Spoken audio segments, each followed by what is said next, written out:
Tony রবিন্সের মতে মানুষ সাধারণত যা তাদের নেই সেদিকেই বেশি ফোকাস করে। তাদের কাছে যে জিনিসগুলো আছে সেগুলোর দিকে ফোকাস কম করে। বেশিরভাগ মানুষই এই কাজটা করে। মজার ব্যাপার হলো এটা কিন্তু শুধু ব্যর্থ মানুষের অভ্যেস না, অনেক খুব সফল মানুষও এভাবেই ভাবে। ক্রিস উইলিয়ামসন তখন প্রশ্ন করেন, তাহলে আসল সমস্যাটা কোথায়? টনি বলেন, সমস্যা হলো সব সময় যা নেই সেটার দিকেই তাকিয়ে থাকলে মানুষ কখনোই খুশি থাকতে পারে না।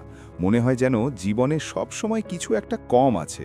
ক্রিস আবার বলেন, মানে ভেতরে ভেতরে একটা স্ক্যারসিটি কাজ করে? টনি আরও বলেন, হ্যাঁ, একটার পর একটা অর্জন হয় ঠিকই, কিন্তু ভেতরের তৃপ্তি আসে না, কারণ আমরা মানুষ, মেশিন না।